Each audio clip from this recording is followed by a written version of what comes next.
How's everybody doing? It is Sunday. A lot of well, not a lot of channels. A few channels out there talking about June 24th. They're talking about because they're talking about the rapture and stuff in the world events that are playing out. And they're talking about Gemini, right? Castor and Pollux.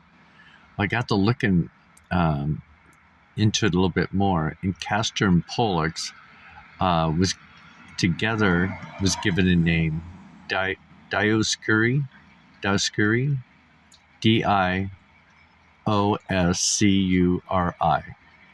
and there's also another Dioscouroi.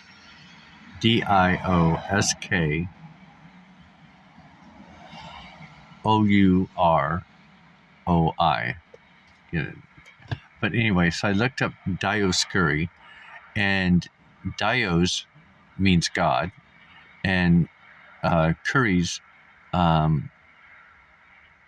means supremacy, domain, authority. So it's kind of like saying God's domain, God's authority, God's supremacy.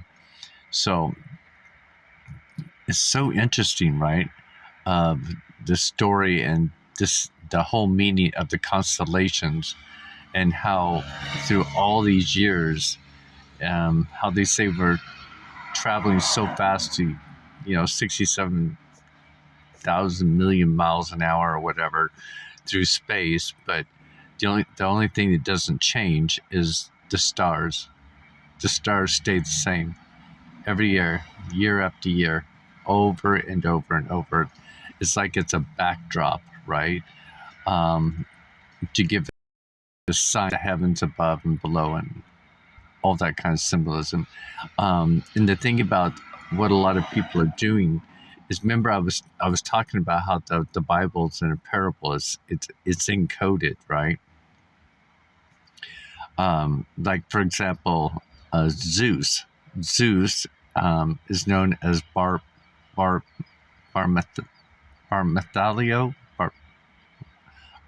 I have a hard time saying his name. And he's also known as Jupiter, written in scripture. So you've got different people in scripture writing Zeus as, different names. If you look at God's name, is written in kind of like different names. Jehovah at the beginning. Then it goes to Jesus in the New Testament. So it's like God gets it's kind of like an upgrade, in a way. But they're all signs that are programmed in this reality, this world stage, for us to seek out, right? So we got to seek out, we got to knock, we got to find, right? We got to find the clues and solve the mystery. I think that's written a couple times in the New Testament, to solve the mysteries. And a lot of people, even I would think that sometimes that parable is referred to whatever that topic is in there. It is, but it's also at a bigger picture as well.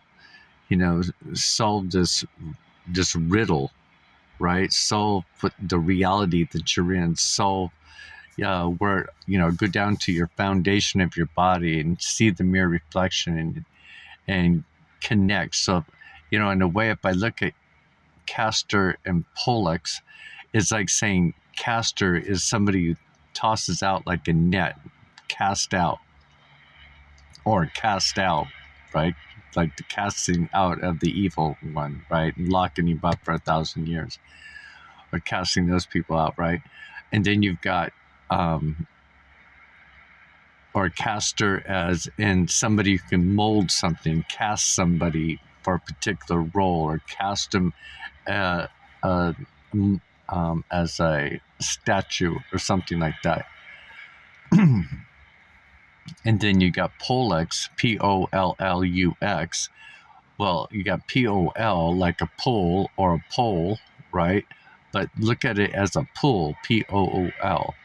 And then LUX as a Luxor, right? A pool Luxor, a pool of Luxor. Now, it's so interesting because you got the Castor Pollux, a Castor of the pool of Luxor. Um, when you both put them together, and then both their names together is Dioscures, and Dioscures means God's supremacy, God's domain, God's authority. So you've got the the Castor pole Luxor. So it's like you got this somebody probably that could cast a pole of Luxor, right? Because if we look at all the ancients and stuff, and even Egyptians, they were using the elements of the land, to keep them healthy. I think they call it a Luxor, Eluxor. I think that's what they call it. But when I think of Luxor, I think of like the Luxor pyramid over in like Las Vegas or Reno or something like that. It's just a big pyramid, right? It's like a big energy center. A Luxor is like a pool. I think even in one of Scooby-Doo Incorporated, Mystery Incorporated, near the end of one of theirs, Scooby has to go into this, solve this, and save. And actually, that's when Nibiru's coming at the same time. But he has to go in and free a lot of people. Anyway, so you got to watch it. I think it's Scooby-Doo Incorporated, Mystery Incorporated, and type in Anunnaki or Nibiru, and it'll show these ancient Egyptian beings coming back to seal up the negative energy that's here, because it shows where they took off and left the place and left the negative here. And so the negative has always been with us. And remember, when Jesus was here, they crucified Jesus, the negative one did, and they let the murderer go free. So, it's got that symbolism. If you look at today's world, it's the bad people that are getting off with everything and even getting promoted. I mean, look at Bruce Jenner, right? For example, he transitions or whatever, says he transitions, but he hasn't done anything really. I mean, he's still got his wee. But then he I think they were showing yesterday that he went and hit two people drunk driving at different times, wrecked his cars twice, and killed one person. And now he's famous. Now he's like the Woman of the Year on the magazine after that. So you can kind of see, and then you've got, look at our presidency and the vice president and the pushing of the jabs and this whole like thing to where they know their time is almost up. And we should know that time is almost up too. This is what we've been waiting for, this change. But again, people are afraid of change, right? We're all afraid of change. We don't want something to change that we used to. It's kind of like saying that when Moses went to free the Israelites, and they were suffering going out, till they got to the promised land, they had to struggle a lot. And they were complaining that they'd rather go back to that because they had food and shelter given to them, no matter if they were slaves or not. It's kind of like the reality we're in today. People were forced to go back and just live with this instead of confronting the world stage and say, no, this is just lunatics, right? But everybody's conformed, right? Somebody's got their hand on everybody, the threats, the police department, the big, guys that are watching everything and trying to control everything. Because, they keep the 99% in control, which is so bizarre. Isn't that the bizarrest thing?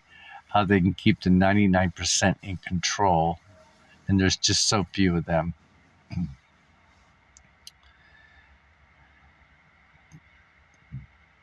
But then out of the 99%, there's probably many that want to be like them. So it's kind of bizarre.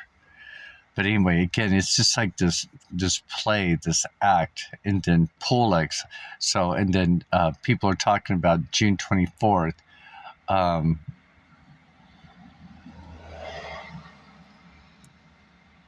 Of this rapture event, right?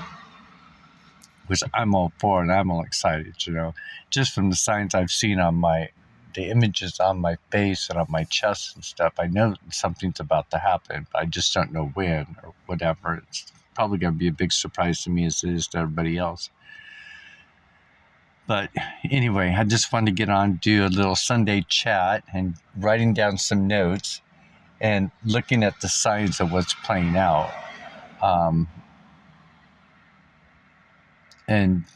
And share it with everybody of what I'm seeing. And when we look at the constellation, and we see these the things that are permanently in the sky, like our constellation is permanently there. It doesn't go anywhere.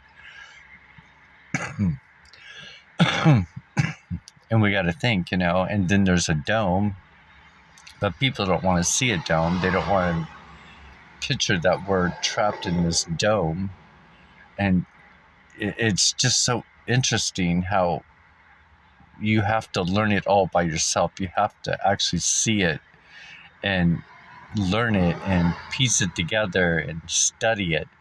Like I was saying the other day when I was chatting away, in my mind's eye, I kept seeing this DNA strand within my mind as I was talking, and it was just twirling. And it was like this, excuse me, this human guy, just like kind of like this little guy, and he's crawling up. He's like climbing it like a ladder. And it's like the more I'm becoming aware of and focused on and piecing together, it's like the DNA strands are, the ones that aren't connected are like connecting, making a stairway for him to climb up.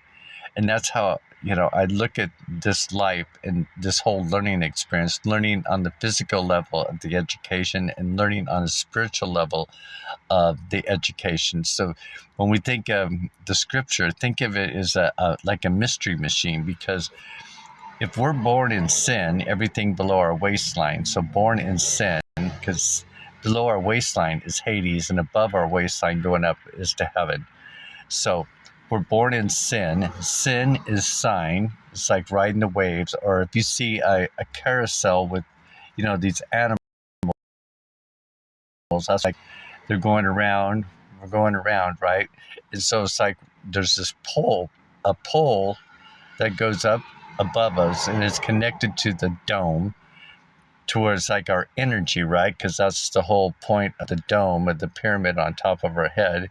And it goes straight down our body, down to the center of us, and it's like it's connected to the ground. So, and we're just going for the ride. So, when I look at that and I think about things like that, I saw. So born in sin is sign. A sign is this way, right? Or you can think of a sperm going like a fish into the wormhole of the woman, vagina, or out wherever you're going. And then sign is time. So our body is a time machine, because a lot of us have a limited amount of time, right? A lot of us have a biological clock. So, so our body, so we're born in time, born in a time machine, having this whole experience in this simulation. Now, I was just talking to somebody because my aunt just passed away on Father's Day and stuff, and how other people are passing away, and she's kind of down and depressed. She goes, and people just dying and doing stupid stuff. and I was kind of like, well, we'll be there someday, and I don't even know what else I said, but it really made me think when she said that, because people get so mad that people leave or they do stupid stuff, but we got to understand that we're all connected to God. It's just time machine, right? So it's like I'm sure that our spirit will leave the time machine and go back to God, or go back in time, or transfer into another body machine, perhaps another fetus, another uh, life form. Because even there's lots of things about little kids even talking about.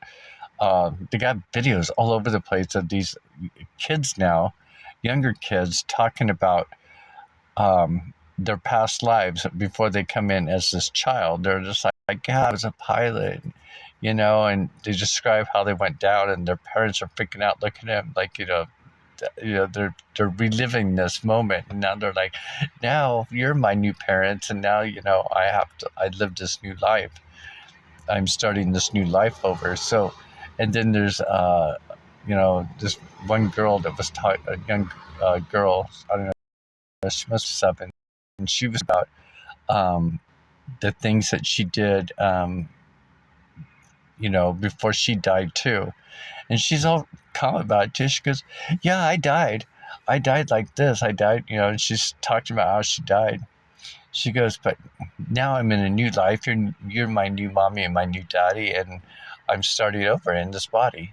It's so interesting because, well, it's it's it's interesting because we think that once our body is gone, that it's gone forever, which our physical body is, right? Um, but our energy, our electric soul, is like Gemini, GE. We know GE as General Electric, right? We're all electric beings, or an electric world. So Gemini, G, General Electric, and then you've got me is the solar plexus note. Do, re, mi. Me is self. Me is the solar plexus. The soul. Soul means sun. That means your energy, right? Is right there in the core. And then you got Ni. Ni. Ni is for nickel or Nicholas, right? Saint Nicholas. Ho ho ho. Or a nickel, right? Nickel's like 5 cents. The 5 senses, the 5 dog senses. And I think Thomas Jefferson is on the nickel. I think he is. And Thomas is also referred to as twin, the name Thomas. And then you got, which they took out of scripture, the Holy Bible, doubting Thomas, right? And a lot of people are saying that doubting Thomas, even though he's with Jesus everywhere he went, that doubting Thomas was Jesus's twin. But again, the world stage has their own control over the people and what to believe and see. So we've got to be able to figure out the clues, the mystery. It's like, Scooby-Doo Incorporated, and I think that's the purpose of why that's out there, is for us to put on our detective hats, to unmask these people, to unmask the world stage, to unmask what they're covering up. And then you've got, as far as a cartoon, because there's a lot of us adults who who enjoy that movie. And then we got, Sherlock Holmes, not the newest Sherlock Holmes, the older ones, like from the 60s and 70s, before they started using all this animated, fighting and everything. So So it's, and that's about him using his five senses and the sixth sense of intuition, his gut feeling.